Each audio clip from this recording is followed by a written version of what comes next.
오라 우리가 여호와께로 돌아가자. 여호와께서 우리를 찢으셨으나 도로 낫게 하실 것이요 우리를 치셨으나 싸매어 주실 것임이라. 여호와께서 이틀 후에 우리를 살리시며 셋째 날에 우리를 일으키시리니 우리가 그의 앞에서 살리라. 하나님은 영이시니 예배하는 자가 영과 진리로 예배할지니라. 아멘. 어제나 오늘이나 그리고 내일과 장차 먼 훗날에도 언제나 살아 역사하시는 하나님 아버지, 오늘도 사랑하는 주님의 자녀들이 주님의 핏값을 의지하여 예배의 자리로 나갈 수 있도록 인도하여 주시니 감사드립니다. 사순절 셋째 주일을 맞이하며 주님의 십자가 고난이 어느 때보다도 무겁게 다가오는 요즘, 일상의 평온이 깨어진 영혼들 사이로 불안감이 스멀스멀 스며오고 있습니다. 주님께서는 서로 사랑을 하셨지만 낯선 이들은 물론이고 잘 아는 이들과의 접촉조차 꺼리며 경계심을 품고 지난 한 주간도 살아왔습니다. 저희가 몸과 마음을 정결하게 구별하지 못하고 있는 우리의 죄악이 크오니 용서하여 주시옵소서. 하나님의 은혜를 잊고 교만히 살고 있는 우리의 모든 죄를 용서하여 주시옵소서. 주님의 은혜가 아니면 살 수 없는 우리들입니다. 애술고 골짜기의 죽음들을 하늘 군대로 일으켜 세워주셨던 것처럼 저희로 서로가 기쁨과 평화를 나누는 일상의 행복의 전파자들로 살 수 있도록 회복시켜 주시옵소서. 오늘도 이 시간 예배드리는 각 처소마다 성경의 고백처럼 과연 이곳이 하늘의 문이고 하나님의 집이었음을 체험할 수 있도록 임마누엘 주님 임재하여 주시옵소서. 모든 영광과 존귀를 주께 올리오며 우리의 구원자가 되시는 그리스도 예수의 이름으로 간절히 기도하옵나이다. 아멘. 다 함께 일어나서서 문드라 머리를 함께 찬양하십니다.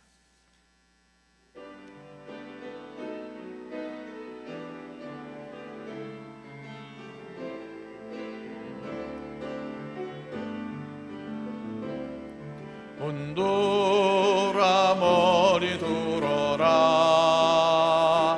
들릴지어다 영원한 문드라.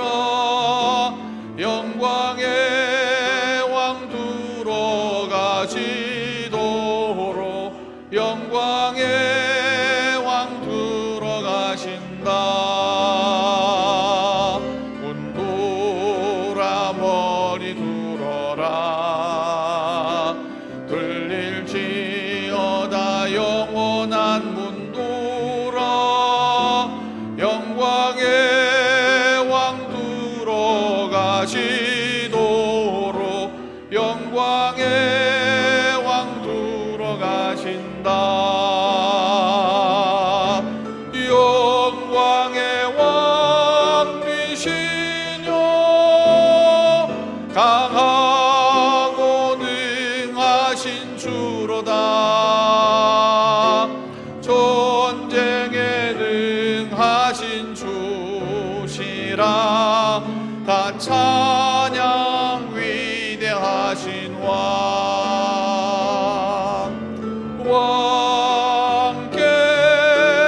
만세. 왕께 만세. 당신은 영광의 왕이라. 다 찬양 위대하신 왕께 만세. 왕께 만세. 왕께 만세. 당신은 영광의 왕이라. 다 찬양 위대하신 왕. 할렐루야. 성수교독입니다. 교독문 126번 사순절 세 번째 주일 교독문입니다. 한 목소리를 함께 교독하십니다.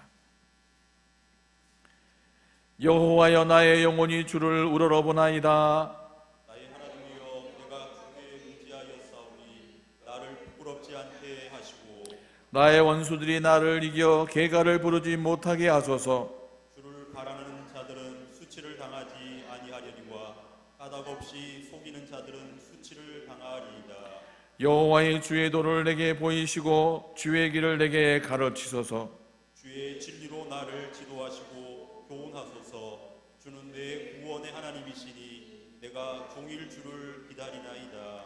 여호와여, 주의 긍휼하심과 인자하심이 영원부터 있었사오니 주여 이것들을 기억하옵소서. 여호와여, 내 젊은 시절의 죄와 허물을 기억하지 마시고 주의 인자하심을 따라 주께서 나를 기억하시되 주의 선하심으로 하옵소서. 여호와는 선하시고 정직하시니 그러므로 그의 도로 죄인들을 교훈하시리로다. 오주한 자를 정의로 지도하시며 오주한 자에게 그의 도를 가르치시리로다. 여호와의 모든 길은 그의 언약과 증거를 지키는 자에게 인자와 진리로다. 아멘. 다 같이 사도신경으로 신앙 고백드립니다. 나는 전능하신 아버지 하나님 천지의 창조주를 믿습니다. 나는 그의 유일하신 아들 우리 주 예수 그리스도를 믿습니다. 그는 성령으로 잉태되어 동정녀 마리아에게서 나시고 본디오 빌라도에게 고난을 받아 십자가에 못 박혀 죽으시고 장사된 지 사흘 만에 죽은 자 가운데서 다시 살아나셨으며 하늘에 오르시어 전능하신 아버지 하나님 우편에 앉아 계시다가 거기로부터 살아있는 자와 죽은 자를 심판하러 오십니다. 나는 성령을 믿으며 거룩한 공교회와 성도의 교제와 죄를 용서받는 것과 몸의 부활과 영생을 믿습니다. 아멘. 자리에 앉으십니다. 찬송 258장 찬송 부른 후에 김동현 장로님께서 기도하시고 이어서 정수기 권사님께서 성경 봉독하시겠습니다.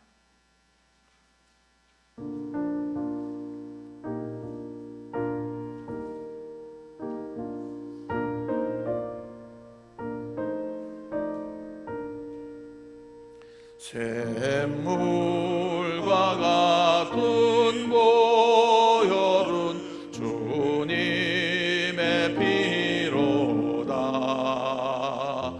보혈의 죄를 씻으면 정하게 되겠네.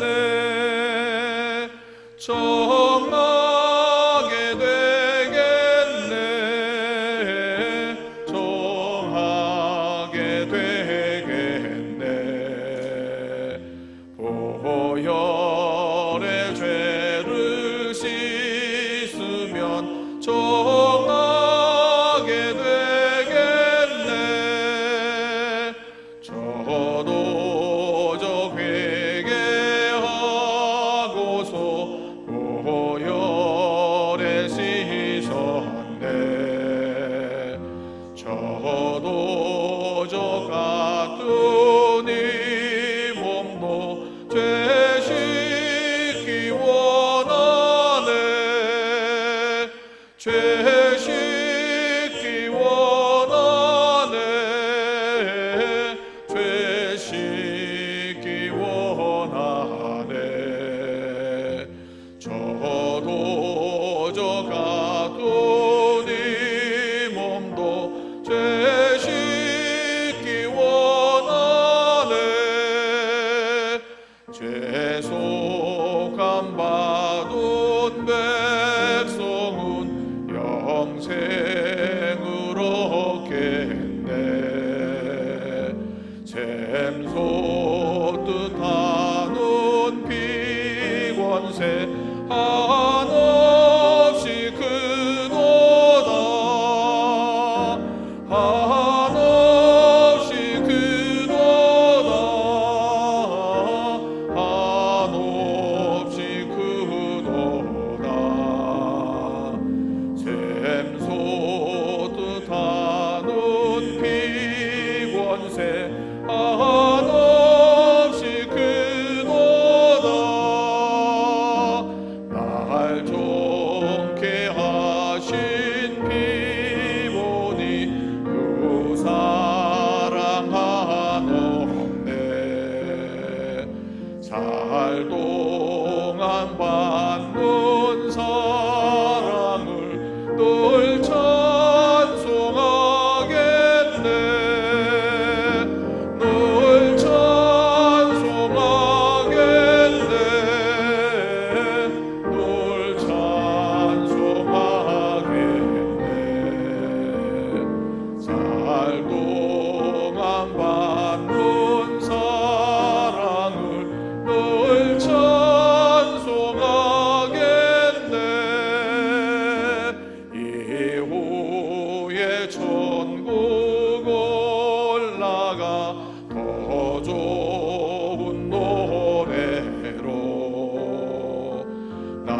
날 구속하신 은혜를 늘 찬송하겠네. 늘 찬송하겠네. 늘 찬송하겠네. 날 구속하신 은혜를 늘 찬송하겠네.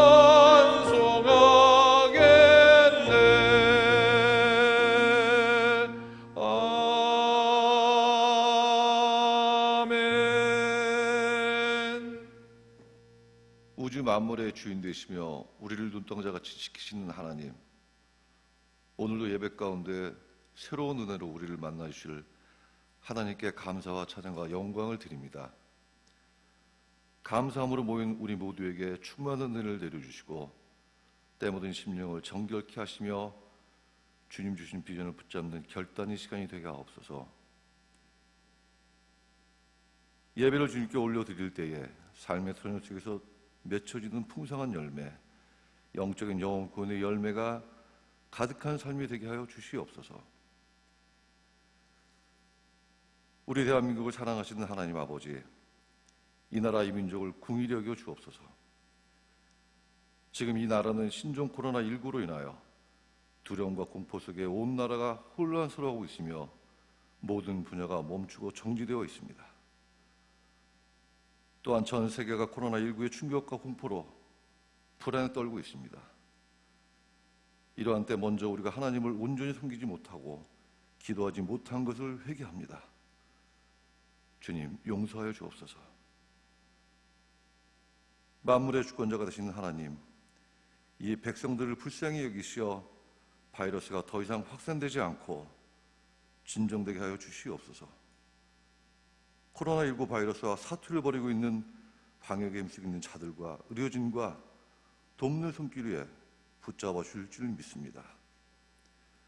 특별히 대구 경북 지역과 서울 경기 지역에서 바이러스와 힘겨운 싸움과 고통 중에 있는 자들에게도 주님께서 도와주옵소서. 온 국민이 한 마음으로 이 난국을 이겨나갈 수 있도록 지혜와 용기를 더하여 주옵소서. 복잡한 국제관계와 최근의 코로나19로 인한 경기 침체로 신음하고 있는 영세 자영업자와 이 땅의 중소상인들이 영업이 중단되지 않게 도와주시고 가난에서 벗어나지 못하고 있는 소외계층을 하나님 기억하여 주셔서 하루속히 안정된 경제를 이루어 나갈 수 있도록 인도하여 주옵소서. 우리 신목교회를 늘 함께 하시는 하나님, 우리 신목의 공동체가 모일 때마다 은혜 받고 그 은혜의 힘으로 어려운 환경과 상황들을 뛰어넘게 하시고 가정과 일터에서 구원의 기쁨과 자원하는 마음으로 살아가게 하옵소서. 지금 이 시간에 하나님의 성전에 모이지 못하고 각 가정에서 예배드리는 연약한 성도들 위해 성령의 기름을 부어주사 동일한 은혜로 채우실 것을 믿습니다. 하나님, 이제 하나님을 다시 경외하며 우리의 옷깃을 여미오니 우리를 불쌍히 여기시고 이 민족을 지켜 주옵소서. 신천지의 맹목적인 신념과 잘못된 신앙으로 대구 경북은 물론 전국의 코로나19를 퍼뜨리게 한 사람과 그 이단 집단의 잘못된 지침으로 온 국민을 두려움에 떨게 하고 있는 실수를 한국교회가 깊이 반성하게 하시고 교회는 영혼을 구원하고 하나님께 예배를 드릴 뿐만 아니라 사회적 책임인 국민 보건과 사회 공익을 위해 존재하는 것임을 잊지 않게 하시며 이를 계기로 우리 한국교회가 더 깨어나 하나님 나라를 확장하게 하시고 건강한 사회를 위해 하나님을 더 잘 섬기게 하여 주옵소서. 하나님 아버지, 이런 때일수록 우리가 인간의 연약함을 깨닫고 하나님 앞에 더 엎드리게 하시고 하나님을 신뢰하게 하시며 우리 내면의 불안과 두려움이 물러나게 하시어 몸과 마음의 면역체계가 더 강건하게 하옵소서. 이 시간 각 가정에서 예배를 드리는 우리 성도님들이 교회를 더 소중하게 여기게 하시고 비록 몇 주 동안 교회에 모여서 예배를 드리지 못하는 성일지라도 절대로 믿음이 쇠퇴하는 일이 없도록 주님 도와주옵소서. 이런 위기일 때일수록 믿음으로 여호와 라파의 하나님을 선포하며 어디에서든지 예배 중심의 삶을 살게 하여 주옵소서. 하나님, 오늘도 귀한 말씀을 들고 단위에 세우신 김봉성 담임 목사님에게 능력의 팔로 붙잡아 주시옵소서. 영육간의 강건함을 허락하여 주시고 힘들고 어려운 시기에 기도하시며 붙잡고 나가는 비전들이 지혜로우심 가운데 다 이루어지게 하여 주옵소서.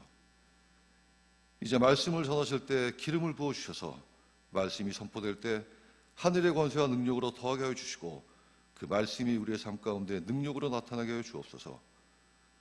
주님 앞에 힘들고 지친 몸을 이끌고 나온 우리 성도님들에게 오늘 말씀으로 인하여 새 힘을 얻게 하시고 믿음으로 승리하게 하옵소서. 이 모든 말씀을 예수님의 이름으로 간절히 기도드립니다. 아멘.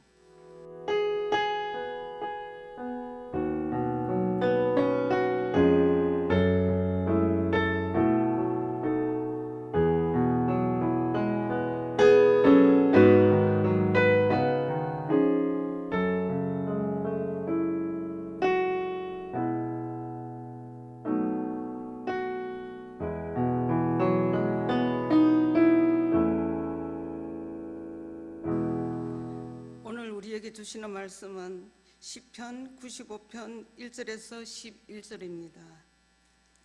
시편 95편 1절에서 11절 말씀을 봉독하겠습니다.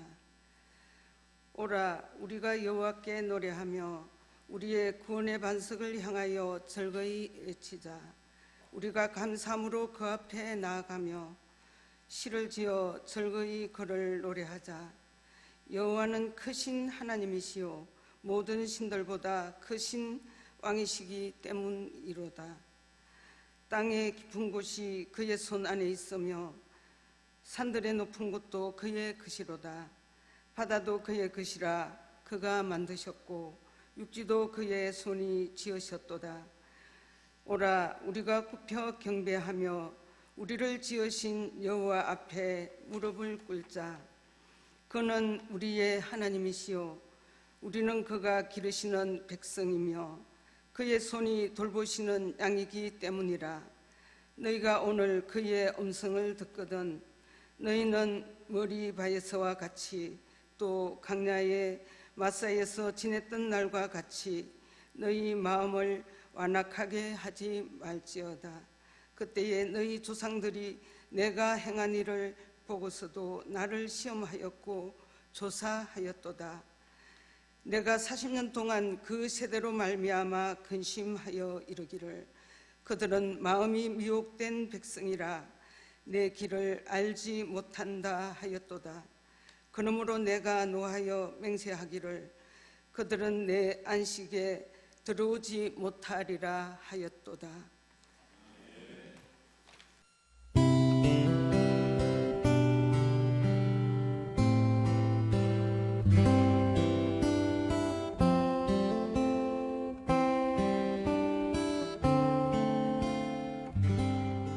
코로나19로 온 나라가 떠들썩하면서 교회도 큰 영향을 받고 있습니다.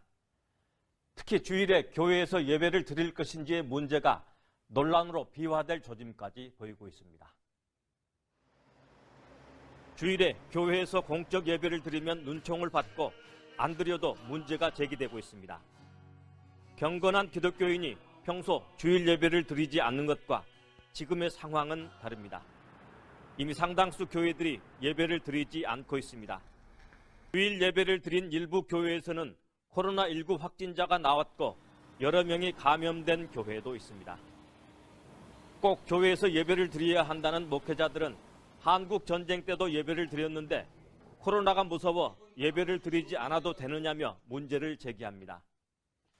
일부에서는 교회가 여론에 굴복해서는 안 된다는 강경론을 펴고 있습니다.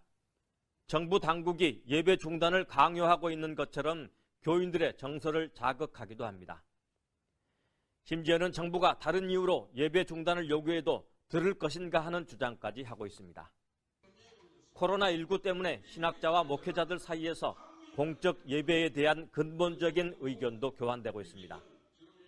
어떤 신학자와 목회자는 주일 예배는 반드시 교회에서 드려야 한다고 말하고 있습니다. 다른 측에서는 도저히 교회에서 예배를 드릴 상황이 아니라면 가정에서도 예배를 드릴 수 있다고 얘기합니다.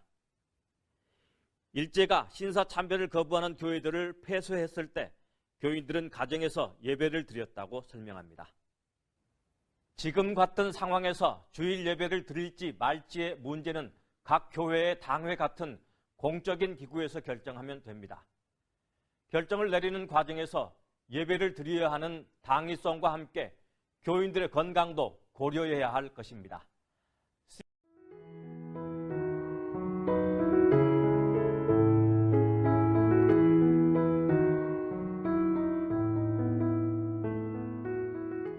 제가 그분들에게 무슨 말 드릴 수 있는 입장이 못 됩니다.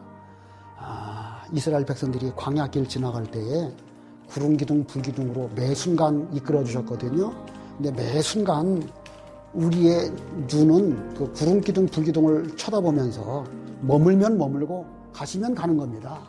그러니까 그런 마음으로 인도를 따라가는 것이지 내 계획대로 가는 건 아니에요. 그러나 매 순간 가장 중요한 것은요, 분별력입니다. 가야 될 것이냐, 머무를 것이냐, 성령이 우리를 어떻게 인도하실 것이냐, 그건데 남 비방하지 말고 내가 분별력 가지고 하나님 은혜 따라가면 되는 거예요. 이걸 사회 이슈화 해가지고 말할 건 못 되는 거거든요. 그러니까 그런 소모적 논쟁 안 하면 좋겠어요.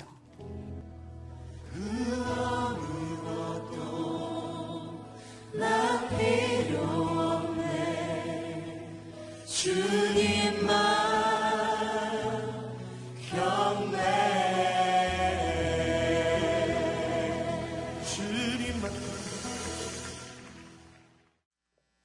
사랑하는 신목의 가족 여러분, 지난 한 주간도 평안하셨습니까? 벌써 3월의 세 번째 주일, 또한 사순절 세 번째 주일이 되었습니다. 여기저기 봄에 좋은 그런 소식들이 몰려오고 있는데 아직도 우리의 마음은 겨울 한복판에 있습니다. 주님께서 각 가정마다 함께해 주심으로 새로운 계절과 함께 새로운 기쁨이 충만한 모든 가정들 되어지길 먼저 주의 이름으로 축원드립니다. 오늘 말씀은 시편 95편 말씀을 우리가 함께 보았습니다. 시편을 읽을 때마다 우리 마음 가운데 어떤 감동과 또 위로와 힘과 소망을 주는 그러한 하나님의 음성처럼 들려지는 그러한 하나님의 말씀입니다. 그런데 이 시편을 읽을 때마다 정말 웬만큼 집중하지 아니하면은 그러한 감동, 음성이 때로는 잘 느낄 수가 없습니다. 왜냐하면은 이 시편이 그러한 감동, 그러한 감격이 넘치는 그러한 말씀에도 불구하고 이 히브리어를 한글로 번역하였기 때문이죠. 히브리의 그 본래의 운율을 우리가 잘 느끼는데 어려움이 있기 때문입니다. 우리가 시편 어느 한 편을 보게 되어질 때 그냥 한 기록물로 보게 되어지면은 이 시편이 그냥 한 사람이 다 한 편을, 예를 들어서 95편을 한 사람이 다 쓴 것처럼 이렇게 보여집니다만은 이 시편에 대한 공부를 제가 우리 교회 전도사님이셨고 또 우리 장로회 신학대 총장님이셨던 장영일 교수님하고 한 학기 동안 공부한 적이 있는데, 모빈켈 신학자라는 그분이 시편 연구를 했는데 그분이 주장하는 바는 이거예요. 시편의 모든 시편들은 제의적인 입장에서 바벨론 포로 이후에 제사를 드릴 때 또 예배를 드릴 때 불렀던 찬송이다.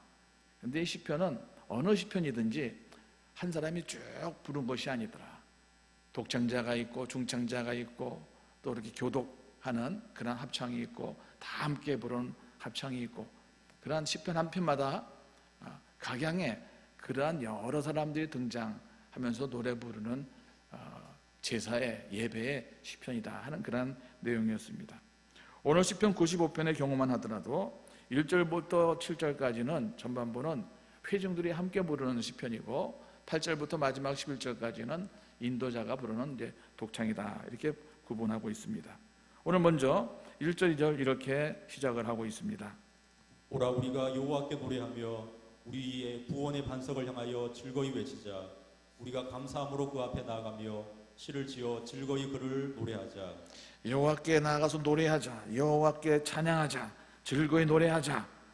이러한 찬양과 예배에 대한 어떤 호소를 하면서 오늘 시편 95편이 시작이 되어집니다. 하나님을 찬양하자.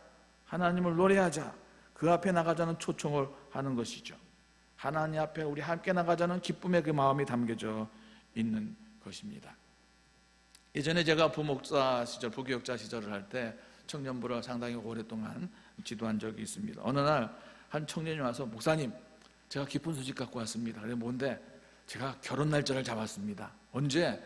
11월 세 번째 주일로 정했어요. 아 그래? 그러면 상대가 누구지? 신랑은 누구지? 아직 못 정했어요. 그러는 거예요. 올해가 가기 전에 나는 시집을 가야 되겠는데 날짜를 그래서 추운 12월 달은 말고 추운 11월이 오기 전 11월 세 번째 주 추수감사절 있는 그 주간에 이제 결혼을 하겠다고 딱 했는데 문제는 신랑이 아직 정해진 것이 아니었습니다. 오늘 우리가 하나님 앞에 나가 예배를 하자 그럴 때 아이고 정작 하나님이 누군지 모르는 거예요. 그냥 막연하게 예배를 드리면 되겠지 이렇게 생각을 하는 것입니다. 신랑감이 실제로 어떤 얼굴을 하고 있는 사람인지, 신랑감의 음성은 어떤 음성인지, 어떤 성품인지 모르는 그 백지 상태처럼 나는 결혼을 하겠다라는 것과 마찬가지인 것이죠. 결혼을 하는 것이냐 하나님 앞에 예배를 드리는 것이나 마찬가지입니다. 결혼 예배 이전에 분명한 것은 그 내가 결혼을 하던 예배를 드리던 그 대상자와 분명한 인격적인 만남이 있고 인격적인 관계를 맺고 있느냐 하는 것이 더 우선적인 중요한 문제인 것입니다. 그래서 1번 같이 읽습니다. 1번 시작. 예배에 앞서 관계가 명확해야 합니다.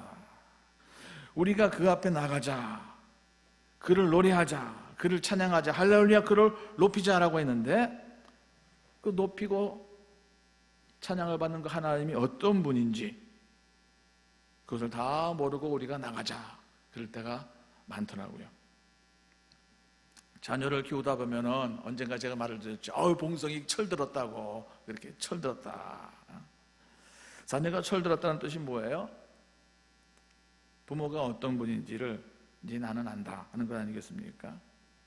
사춘기 때는 부모님이 말만 해도 듣기 싫고 그랬는데 이제 대학 졸업하고 회사 들어가고 그래서 조직의 제 맨바닥에서부터 기기 시작하다 보니까 내 위에 있는 대리가 위대해 보이고 과장님이 위대해 보이고 부장님이 참 어마어마하게 보이는 것입니다.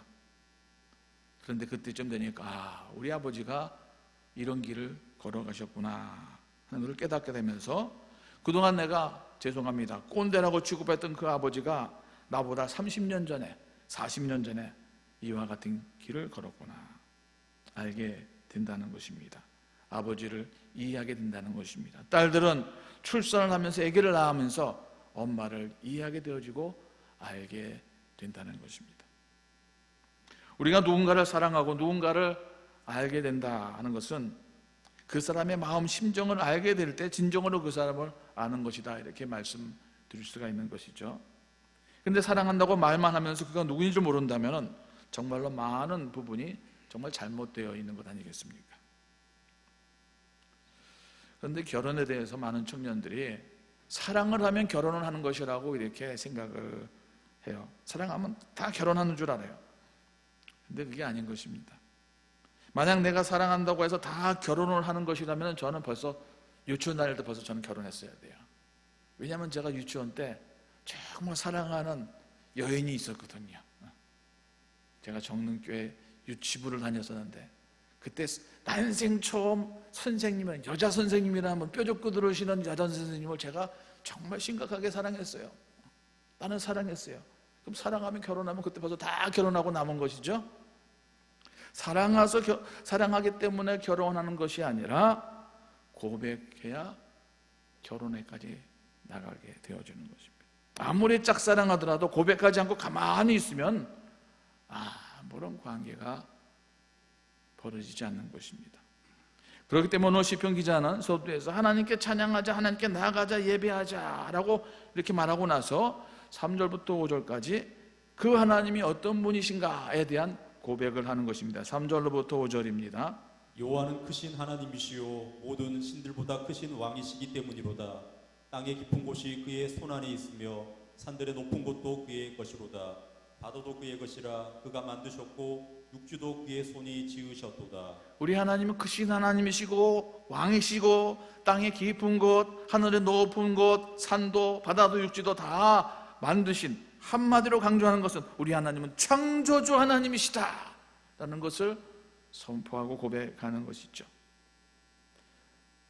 그런데 하나님이 어떤 분이라는 거, 하나님과 관계 없는 사람들도 얼마든지 설명할 수가 있습니다. 그러니까 중요한 건 뭐냐면요, 그 하나님과 나가 어떤 직접적인 관계에 있느냐 하는 거예요. 하늘을 창조하시고 땅을 만드시고 바다를 만드신 하나님과 너랑 어떤 상관관계가 있느냐 하는 것입니다. 가령 그랜드가 그 어떤 사람과 사랑에 빠졌어. 지나가는 A라는 남자를 볼 때마다 가슴이 두근두근 거리는데 그 남자와 너가 어떤 관계느냐, 이 고백이 확실해야 되는 것입니다. 아무런 관계가 없으면 아무리 내 마음속에 감정이 있다 한들 무슨 결과가 나타날 수 있겠습니까? 그 사람이 나에게 어떤 관계적인 존재가 아니라면 그럼에도 불구하고 내가 계속 편지를 쓰고 선물을 보내고 그 집 앞에서 계속 서 있다고 한다면 이게 뭔 줄 아십니까? 요즘 소위 말하는 스토킹이에요. 스토킹 범죄예요. 관계가 없는데 계속 때를 쓰는 거예요. 하지만 시편 95편 말씀에는 눈물겨울 정도의 간절한 그 마음이 담겨있는 관계인 것을 고백을 하는 것이죠. 오늘 6절입니다. 오라 우리가 굽혀 경배하며 우리를 지으신 여호와 앞에 무릎을 꿇자. 굽혀 경배하며 우리를 지으신 여호와 앞에 무릎을 꿇자. 아무에게나 무릎을 꿇습니까? 오늘 제목이죠. 우리를 지으신 여호와 앞에 무릎을 꿇자. 정말 무릎을 꿇으면서 진정한 예배자의 모습으로 나가자라는 것이죠. 이어서 7절입니다. 그는 우리의 하나님이시요 우리는 그가 기르시는 백성이며 그의 손이 돌보시는 양이기 때문이라. 너희가 오늘 그의 음성을 듣거든. 오늘 이게 무슨 말씀인 줄 아십니까? 저는 이렇게 해석합니다. 이거 정말 진짜거든요. 이렇게 말하는 거예요. 오늘 너희가 그의 음성을 듣거든. 저는 이 대목이 너무너무 좋습니다. 이러한 표현을 계속적 용법이라고 말하는데 끝난 게 아니라는 거예요. 끝나고 안 하고 점점점 이렇게 되는 거죠. 오늘부터 미래까지 쭉 진행되어지는 그 진행을 의미하는 것인데 우리 표현에는 그런 표현이 잘 없죠. 개역성경이나 새번역성경 예전 다른 번역을 보면은 오늘 너희는 그의 음성을 들어보아라, 마치 오늘 지금 있는 것처럼 이렇게 설명했는데 그것도 좋습니다. 왜 이게 중요한가? 우리 하나님은 천지를 창조하신 하나님, 예전부터 계셨고 지금도 계시고 그리고 미래에도 나에게 그 음성, 말씀을 해주시는 분이시다 라는 의미가 오늘날 너희가 그의 음성을 듣거든. 제가 오늘 지난주는 로마서 너무 딱딱한 설교를 했다 생각이 들어서 오늘은 좀 예화를 재밌는 걸 찾으려고 노력을 많이 했는데요. 청년 얘기를 좀 자주 한 번 더 드립니다. 청년들 연애하는 얘기. 제가 이 연예인을 잘 몰라가지고 물어봤어요. 요즘 제일 인기 있는 연예인 누구냐 그랬더니 뭐 박서준 뭐 그러는데 좀 박서준이 누군지 잘 모르겠더라고요. 그래서 그냥 제가 잘 아는 연예인 장동건 뭐 전지현 그러면 다 아실 것 같아요. 제가 예를 들어서 저 남자니까 전지현이라는 연예인의 사진을 핸드폰에 딱 갖고 있어요. 그러면서 친구들에게 야 이거 누군지 아냐? 전지현 내 애인이야. 그럼 야 너 정신 있냐? 정신 나갔지. 그럴 때 제가 딱 전화를 하면서 지연아 그러면 상대방에서 오빠 그러면 끝나는 거예요. 뭐가 끝나는 거예요? 관계구나, 사랑의 관계구나, 연애의 관계구나. 끝나는 거예요. 오늘날 그의 음성을 듣거든. 하나님과 우리의 관계가 진짜의 관계인 것이 거기서 끝나는 거예요. 창조주 하나님, 그가 우리를 지으셨다, 우리를 돌보신다, 나는 그의 기른 백성이다. 그런 다음에 전화기를 든 거예요. 오늘 그의 음성을 너희가 듣거든.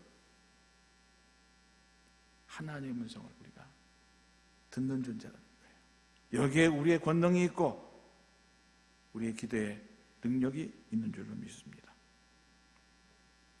하나님께서는 우리가 전화기를 들었을 때 반응을 해주시는 존재가 우리의 하나님과 나의 관계이고 우리는 그러한 믿음의 자녀이다 라는 것입니다. 제가 유럽 순례 얘기를 이제 시작한 지가 이제 상당히 이제 시간이 됐어요. 처음 순례할 때 여러 가지 많은 에피소드와 어려움이 많았습니다.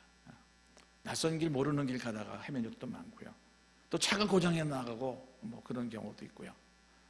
그럴 때마다 참 하나님께서 도와주셔서 좋은 사람들 만나고, 그래서 하나님께서 살아계시는구나, 그런 경험을 했던 기억들이.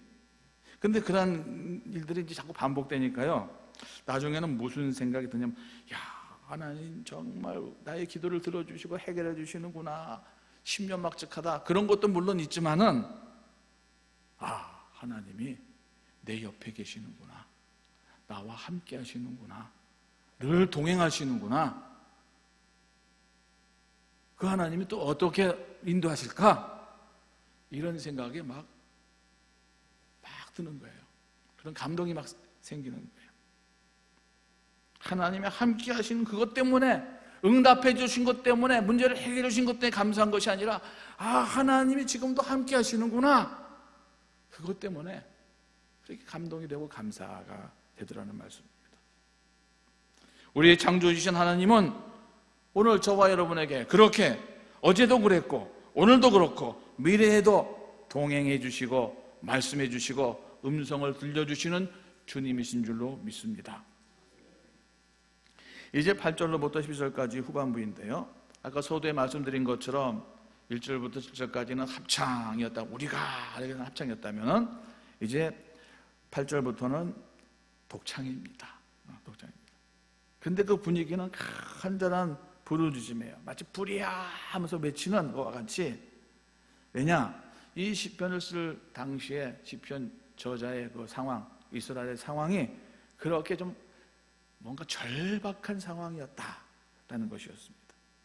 분위기가 다릅니다, 전반부하고. 왜 우리의 형편이 이렇게 비참해졌는가? 그런 질문을 던지고 있는 것입니다. 그래서 시편 기자는 하나님께서 하신 말씀을 되어나여 이렇게 말합니다. 8절로부터 9절입니다. 너희는 무리바에서와 같이 또 광야의 마사에서 지냈던 날과 같이 너희 마음을 완악하게 하지 말지어다. 그때 너희 조상들이 내가 행한 일을 보고서도 나를 시험하고 조사하였도다. 오늘 이 말씀을 출애굽기 17장에 나오는 사건을 기억시키는 말씀인데요, 무리바라는 장소, 다툼이라는 뜻이고요, 마사라는 것은 시험한다 하는 뜻입니다. 이스라엘 백성들은 하나님의 은혜로 애굽에서 출애굽하여서 마침내 광야에 나오게 되는데, 하나님께서는 그때마다 만나를 매출하기를, 낮에는 구름 기둥, 밤에는 불 기둥으로 보호하시고 인도했음에도 불구하고 이스라엘 백성들은 끊임없이 불평, 원망, 저주해왔던 것입니다. 하나님을 시험했다는 것입니다. 얼마나 시험했으면 하나님께서 오직 그 지명을 시험했다, 땅에 이름을 바꿀 정도 있습니까? 10절 11절입니다. 내가 40년 동안 그 세도로 말미암아 근심하여 이르기를 그들은 마음이 미혹된 백성이라 내 길을 알지 못한다 하였도다. 그러므로 내가 노하여 맹세하기를 그들은 내 안식에 들어오지 못하리라 하였도다. 시험하고 불평하고 원망하여서 40년 동안 그랬기 때문에 하나님께서 맹세하셨어요. 그들은 내 안식에 들어오지 못하리라, 결코 구원받지 못하리라. 아무리 이스라엘 백성이 잘못했다고 하지만 하나님께서 이렇게 엄하게 내 안식에 들어오지 못하리라, 멸망한 백성이리라 라고 맹세까지 할 수가 있겠는가 하는 생각이 들지 않습니까? 그렇게 하나님께서 말씀하시는 이유는 백성들이 돌이킬 가능성이 이제 없어 보이기 때문인 것입니다. 8절에서 이스라엘 백성들의 마음이 완악했다. 너희는 무리바에서와 같이 또 광야의 마사에서와 같이 지나던 날과 같이 너희 마음을 완악하게 하지 말라.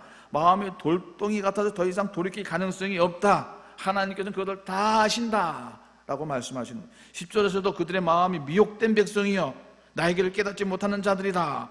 내가 40년 동안 그 세대로 말미암아 근심하여 이르기를 그들은 마음이 미혹된 백성이라 내 길을 알지 못한다 하였도다.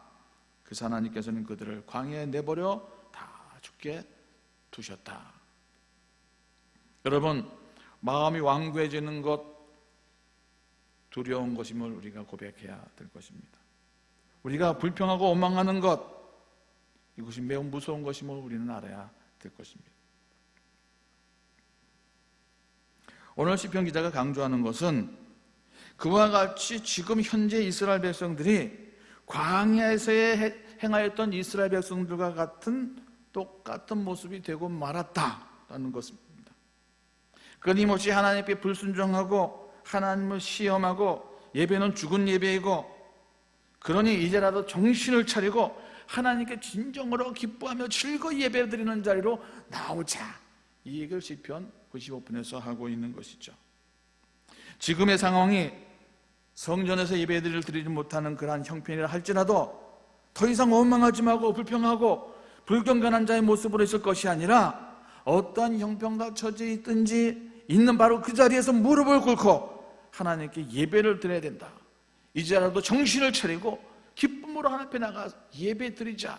이것이 오늘 95편 시편의 기자가 오늘 저와 우리 한국계 우리 모두에게 지금 하신 음성이라 생각 들어집니다. 2번 같이 읽습니다. 2번 시작. 어떤 형편에서도 예배가 살아 있어야 합니다. 오늘 우리가 우선적으로 점검할 것이 있다면 바로 그것은 저는 예배다라고 생각합니다.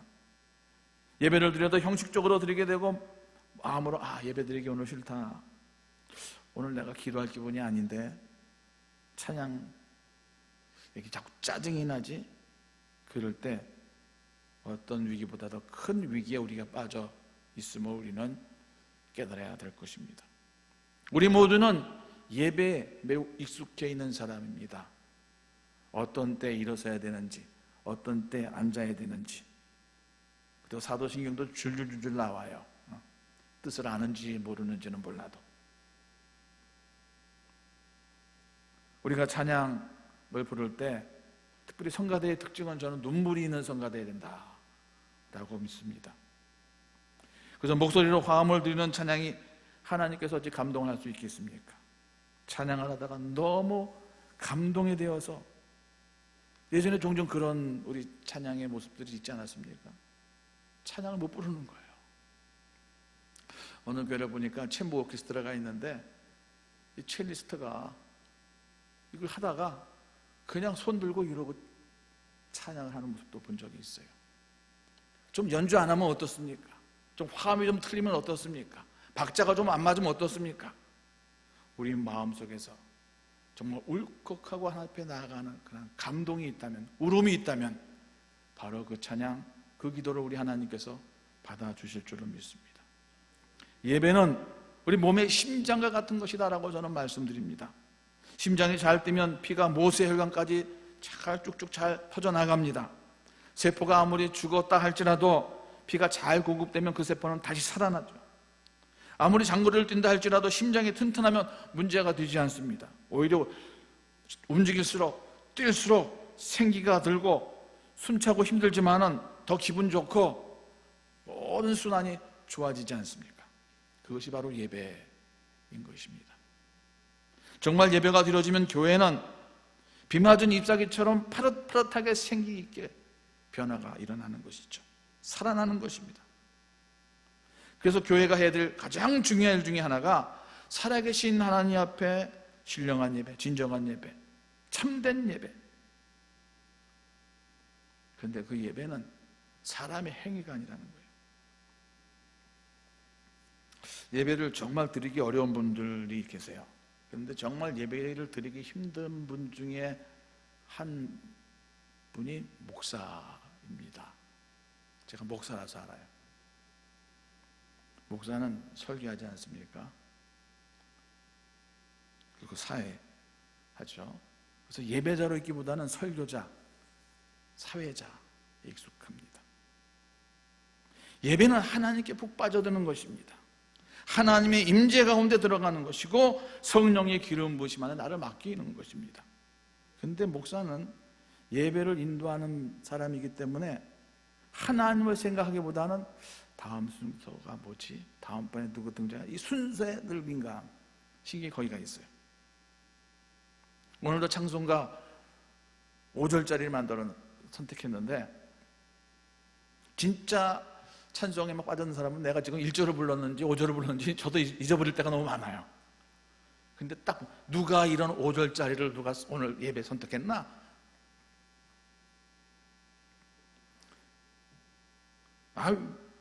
설교가 왜 이렇게 1시간이나 되노? 신목기 예배는 왜 1시간 반이나 드리노? 여러분, 예배를 1시간 드리라는 법이 누가 그런 법이 어디 있습니까? 성경 어디 나옵니까? 그건 그냥 해치우는 거예요. 해치우는 거예요. 여러분, 예배를 정말 드리면 기적이 일어납니다. 우리는 그것을 체험을 하지 않았습니까? 변화가 나타납니다. 모세가 시내산에서 하나님 앞에 엎드려 하나님을 경배하고 내려올 때 얼굴이 달라졌어요. 빛이 났어요. 그런데 아무리 예배를 드려도 아무런 빛도 나지 않고 변화가 없단 말이죠. 이것이 오늘 우리가 드리는 예배의 현주소 아닐까요? 이제 우리는 예배의 문제를 다시 한번 진지하게 생각해만 되는 그런 시점이라고 생각합니다. 건강하지 못한 교회의 특징은 예배가 죽어 있는 것입니다. 전통적인 교회의 위기는 예배가 형식적이고 굳어져 있는 것입니다. 예배는 사람이 그 형식을 만들었을 뿐이지 결코 예배가 형식 안에 갇힐 수가 없는 것입니다. 가끔 다른 교회 가서 예배를 드리고 설교를 하다 보면은 마음이 편치 않을 때가 상당히 많이 저는 있습니다. 왜냐하면 예배가 살아있다는 느낌이 안 들어요. 성가대원들의 얼굴이 죽어있고 교인들도 얼굴이 굳어있어요. 그래서 설교하기가 참 힘들다 이렇게 느껴요. 그런데 어떤 교회 가면은 막 물 흐르듯이 막 설교가 흘러가요. 설교가 안 되는 교회가 있고 설교가 잘 되는 교회가 있고.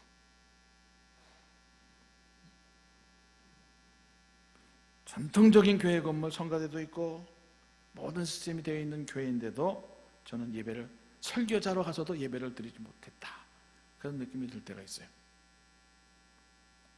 그런데 어떤 경우엔 주일도 아니고 평일인데 소수의 몇 사람들이, 거긴 교회도 아닙니다, 그냥 일반 가정 아니면 어떤 야외, 예수를 좋아하는 사람들이 모여서 찬양을 해요. 기도를 해요. 아, 여기 주님이 계시는구나, 그런 걸 느낄 때가 있어요. 저는 믿음 생활과 신목계 목회의 가장 중요한 키는 예배라고 저는 생각합니다. 저의 온 정성과 생각, 관심 모든 것을 집중하는 것이 저는 예배입니다. 뭐 이런 말씀드려서 죄송하고 미안합니다만 저는 우리 교회에서 제가 예배를 제일 좋아하고 엔조이한다 그렇게 저는 생각합니다. 새벽에 눈 떠서부터 하루 종일 예배 때문에 전전긍긍해요. 오늘 예배 드리는데 오늘 잘못하면 내가 예배 잘못 망치는데 예배자가 아닌데. 여러분, 예배가 여러분들을 미치게 만들어야 된다고 저는 믿습니다. 예배 가운데 들어가 하나님의 임재를 경험하고 하나님의 음성을 듣고 예배 드리다가 귀신이 나가고 예배를 드리다가 기적이 일어나고 회개가 일어나고 용기 얻고 사람이 회복되고 거듭나고 소리 지르고 이런 것이 진정한 예배라고 저는 믿습니다. 이렇게 예배가 살아나면 저는 다 사는 것이라고 믿습니다. 은사가 교회에 많이 나타날 수가 있습니다. 병 고치는 은사, 예언의 은사, 신유의 투수의 은사. 그런데 은사가 나타나면요, 우리가 이런 생각, 고린도교회 은사가 많았지, 그래가지고 교회가 시끄럽다, 문제가 생깁니다. 그런데 제가 40년 목회를 하면서 분명하게 하나 배우게 된 것이 있는데, 예배가 살아있으면은, 예배가 정말 바르게 드려지면은 은사가 아무리 많이 나타나도 아무런 문제가 안 돼요. 우리가 예배에서 실패하니까 은사 때문에 자꾸 갈라지고 문제가 돼요. 여러분, 제자훈련, 군사훈련, 특별 성경 공부 제 아무리 좋아도 예배가 살아있지 못하면 오래가지 못합니다. 봉사선교가 아무리 훌륭해도 예배에서부터 흘러넘치는 것이 아니면 결국 오래 지탱하지 못합니다. 저는 교회의 부흥의 길은 예배에 있다고 확신합니다. 성도님들 일주일 동안 각자의 자신의 처소에서 생활을 하다가 주일날 교회에 이렇게 모여요. 주차장 마당을 딱 밟을 때 뭔가 뭉클하면서 기분이 달라요. 예방당 문을 확 두는데 공기가 뭔가 가슴을 치면서 감격해요. 찬송을 부르는데 그냥 눈물이 쏟구쳐 손이 그냥 안 올라갈 수가 없어요.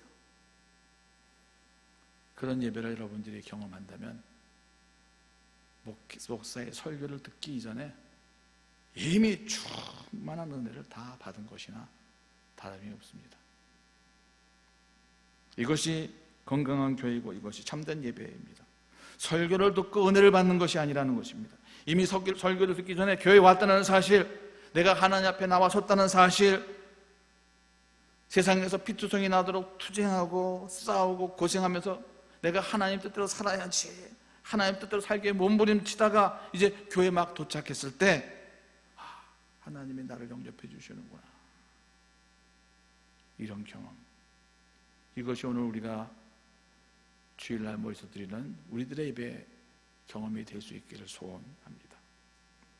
저는 이번 근본 기회에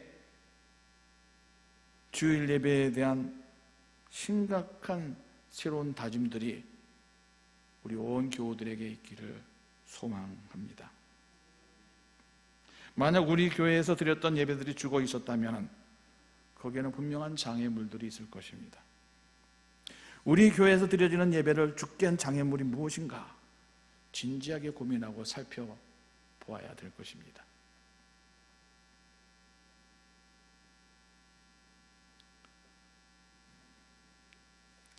예배를 드리는 사람들의 준비의 마음가짐이 매우 중요하죠. 그런데 이러한 예배를 드리는 사람들의 태도, 마음가짐보다 더 중요한 것이 있는데, 더 근본적인 것이 있는데, 그것은 하나님의 임재라는 사실입니다. 3번을 같이 읽습니다. 3번 시작. 진정한 예배는 성령님이 주관하시는 예배입니다. 예배는 우리가 드려도 우리가 주장하는 것이 아닌 것입니다. 하나님이 임하시고 성령님이 인도에 이끌어 가는 것이어야 된다는 것이죠. 이러한 살아있는 예배를 드리기 위해서 몇 가지 제언을 드린다면은, 그러기 위해서 우리가 먼저 예배 인도자들을 위해서 많이 기도해 줄 수 있기를 바랍니다. 예배 순서를 맡은 분들, 또 기도 담당자들, 설교자는 물론이고 성경 봉독자, 또 성가대 주의자, 반주자, 또 성가대원, 특별히 방송실 담당자, 보이지 않지만은 얼마나 중요한 역할을 하고 있는지 몰라요. 헌금을 봉헌하시는 분, 안내위원, 주차위원, 만나방송기 모두 다 훌륭한 레위인들이요 거룩한 제사장이라는 것을 마음속에 꼭 새겨두시면서 항상 예배드리는 사람들 서로를 위해서 중보하시고 기도하는 그런 우리 교회 모임이 될 수 있기를 바랍니다. 특별히 목사가 좋은 예배자가 되도록 제가 잘 압니다. 목사가 예배를 안 드리면은 교인들도 예배 안 드려요. 근데 목사가 예배를 드리면은 교인들도 예배를 드려요. 예배에서 강사 목사님 오시면 저는 내려가죠. 왜요? 제가 예배자라는 거예요. 원래 이 의자들이 없었는데 제가 다리가 아픈 바람에 의자들이 올라왔습니다만은 순서 맡으신 분들이 앉아있질 않습니다. 다 내려갑니다. 그 순서만 내가 하고 나머지는 나는 예배자다, 그 마음이 있는 것이죠. 예배의 키는 성령님이시고 성령의 기름 부으심이라는 것이죠. 제가 예전에 자주 했던 말이 있어요. 우리 교회에서 드리는 예배는 이런 예배였으면 좋겠다. 예담동산에서 드렸던 그러한 예배를 똑같이 우리 교회가 드렸으면 좋겠다. 그런 얘기를 예전에 참 많이 했는데 그 분위기를 우리가 다 잊어버렸어요. 제가 예담동산 여러 번 섬기면서 중요하게 배운 것 가운데 하나가 뭐냐면은, 앞에 나서갖고 섬기시는 분들, 뭘 진행하시는 분들 상당히 중요합니다만은 그분들이 이렇게 잘할 수 있도록 뒤에서 엄청나게 기도하시는 분들이 많다는 거.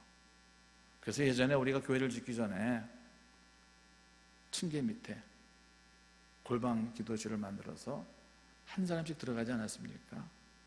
실시간 기도 예배 드리는 시간에 실시간에 들어가서 목사를 위해서, 장로님을 위해서 기도했던 그때가 오늘 설교를 준비하면서 많이 생각이 났습니다. 다음 주 기도 담당자가 한 주 앞서 그 기도방에 들어갔으면 좋겠다, 이런 생각도 해봤고요. 이제 몇 주 후면은 얼마간 시간이 지나면은 우리 신목계 모든 성도님들은 다시금 다 주일날 예배당에 모여서 함께 예배를 드리게 될 것이라고 저는 분명히 믿습니다. 하지만 그것이 예배의 회복을 당연하게 보장하는 것이 아니라는 점입니다. 정말 우리가 심각하게 새겨드려야 할 말씀이 있는데, 이사야서 1장에 보면은 정말 오싹할 정도의 말씀인데, 이사야서 1장 11절부터 15절 말씀입니다. 여호와께서 말씀하시되 너희의 무수한 재물이 내게 무엇이 유익하뇨? 나는 순양의 번제와 살찐 짐승의 기름에 배불렀고 나는 수송아지나 어린 양이나 순염소의 피를 기뻐하지 아니하노라. 너희가 내 앞에 보이러 오니 이것을 누가 너희에게 요구하였느냐? 내 마당만 밟을 뿐이니라. 헛된 재물을 다시 가져오지 말라. 분양은 내가 가증 여기는 바요. 월삭과 안식일과 대회로 모이는 것도 그러하니 성회와 아울러 악을 행하는 것을 내가 견디지 못하겠노라. 내 마음이 너희의 월삭과 정한 절기를 싫어하나니 그것이 내게 무거운 짐이라. 내가 지기에 곤비하였느니라.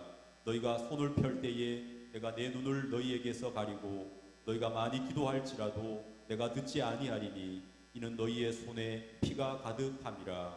너희가 많이 기도할지라도 내가 듣지 아니하니 이는 너희의 손에 피가 가득함이니라. 너희가 아무리 정성을 다해서 예배를 드릴다 할지라도 나는 싫어, 나는 흠양도 안 할 거야, 나는 얼굴도 안 돌릴 거야. 왜 하나님께서 이렇게 말씀하십니까? 예배를 열심히 잘 드렸어요. 그런데 그렇게 열심히 예배를 드리는 것과 함께 못된 짓도 여전히 행하고 있다는 것입니다. 죄 없는 사람들이 흘린 피가 이 예배자들의 손에 여전히 있다는 것입니다. 그래서 하나님께서는 참된 예배 회복의 길을 이어서 말씀하시는데, 이사야서 1장 16절 17절입니다. 너희는 스스로 씻으며 스스로 깨끗하게 하여 내 목전에서 너희 악한 행실을 버리며 행악을 그치고 선행을 배우며 정의를 구하며 학대받는 자를 도와주며 보아를 위하여 신원하며 가부를 위하여 변호하라 하셨느니라. 선행을 배우며 정의를 구하며 학대받는 자를 도와주고 고아를 위하여 신원하고 과부를 위하여 변호하라라는 것입니다. 잘못된 예배는 윤리를 하찮게 여깁니다. 그러나 윤리 없는 예배는 종교적인 기만이 될 뿐이라는 사실을 우리는 새겨드려야 될 것입니다.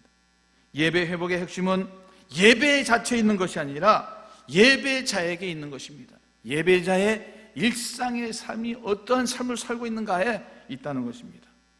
다시금 예배당으로 들어가는 것 자체가 목적이 아니라 영과 진리로 하나님께서 기뻐 받으시는 예배 드리는 것이 우리의 바람이라면 우리의 일상의 삶을 바르고 정의롭게 살아가는 것, 그것이 근본 이번 기회에 우리에게 주어진 숙제요 도전이라 믿습니다.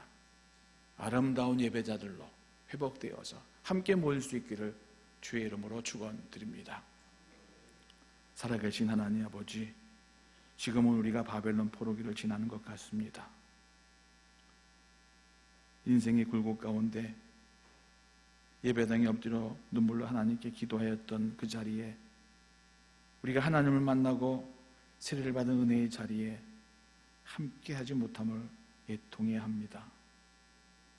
그러나 그러한 우리의 감정과 정성 때문에 예배당을 그리워하고 아쉬워하는 것이 아니라 함께 성전이 되어져 가고 함께 영광의 임재를 간구하오니 그러한 우리 신목교회 예배가 되어줄 수 있도록 근본 위기 가운데 우리 한 사람 한 사람마다 그리고 또한 각 가정마다 각자의 처소에서 먼저 일상의 거룩한 예배자들로 회복되는 계기가 되도록 은혜를 베풀어 주시옵소서.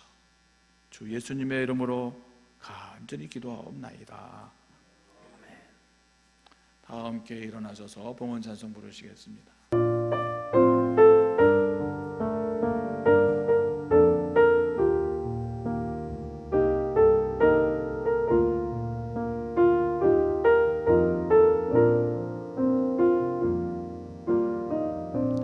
나의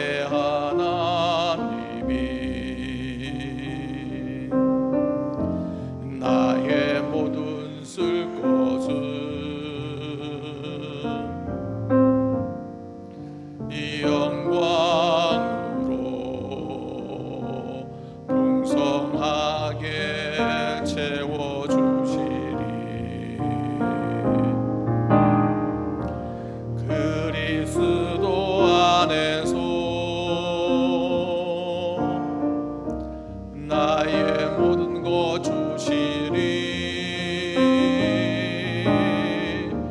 그리스도 안에서 나의 술 것을 채워주시리. 나의 하나님이 그리스도 안에서 나의 모든 것 채워주시리. 나의 하나님이 그리스도 안에서 나의 쓸 것을 채워주시리.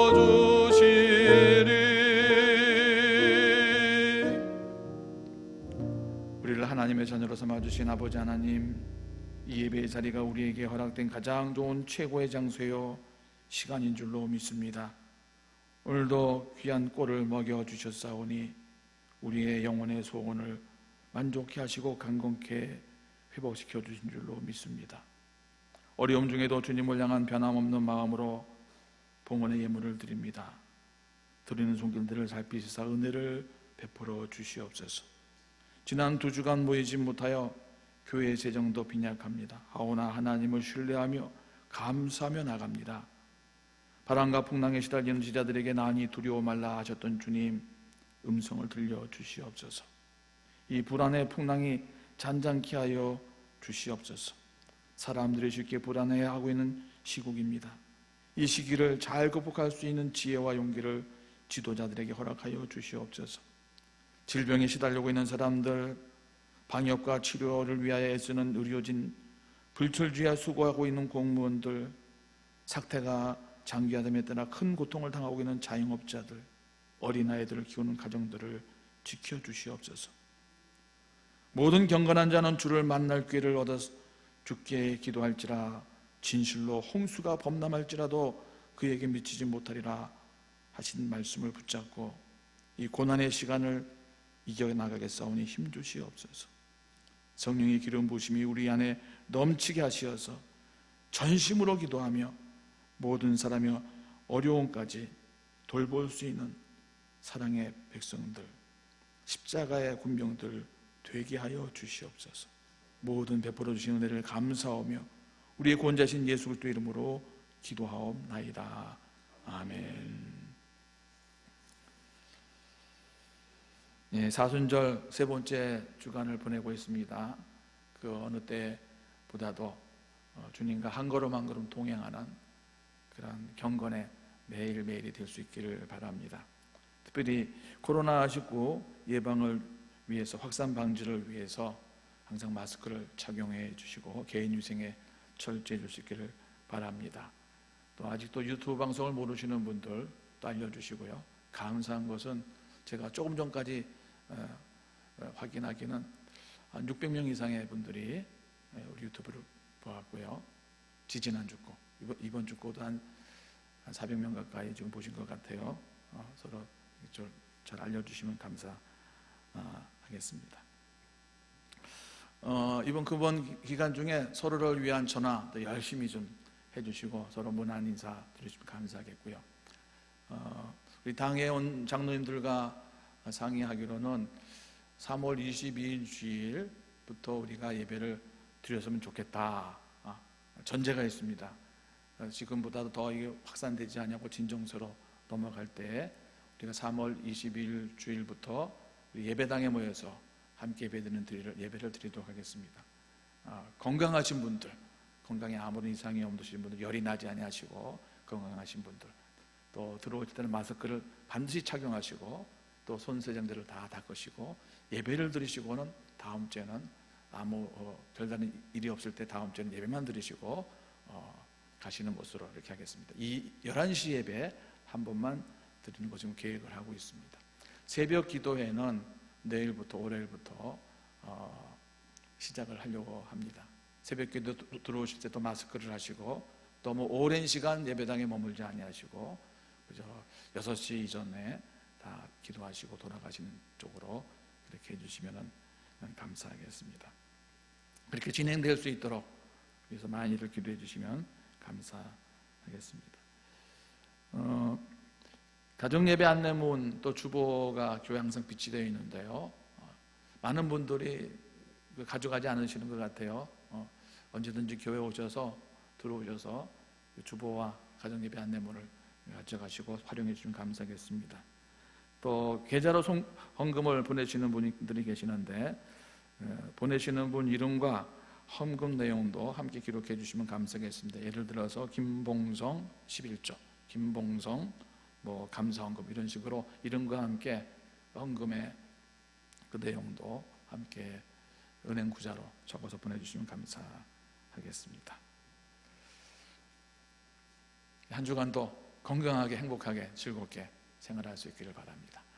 함께 일어나셔서 마지막 찬송 주님 다시 오실 때까지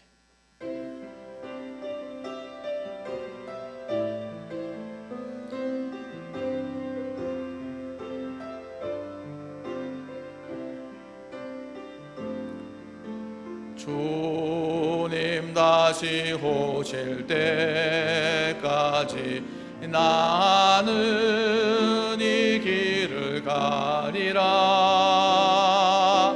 좁은 길 나의 십자가 지고 나의 가는 이 길 끝에서 나는 주님을 보리라. 영광의 내 주님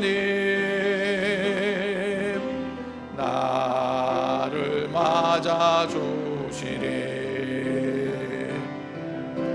주님 다시 오실 때까지 나는 일어나 달려가리라. 주의 영광 온 땅 덮을 때 나는 일어나 노래하리. 내 사모하는 주님 온 세상 구주시라. 내 사모하는 주님 영광의 왕. 내 사모하는 주님 내 사모하는 주님 온 세상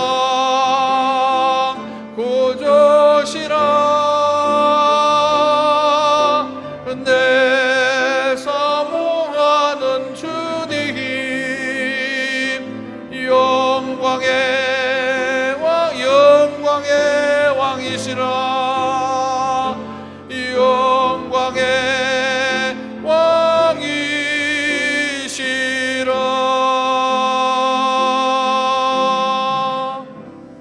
이제는 우리 구주 예수 그리스도 십자가 구원의 은혜와 하나님 아버지의 흑진하시고 무한하신 사랑하심과 성령님의 감화감동 충만 역사 교통하심과 능력 베푸심이 어떠한 형편에서도 참된 예배자 살아있는 예배대로 주께 영광 돌릴 것을 다짐하며 일어서는 모든 신목의 권속들과 각 가정들과 자녀들과 섬김의 일터와 빚값으로 세우신 남북의 모든 교회 땅끝 선교지마다 이제부터 영원토록 함께하고 오기를 간절히 축원하옵나이다.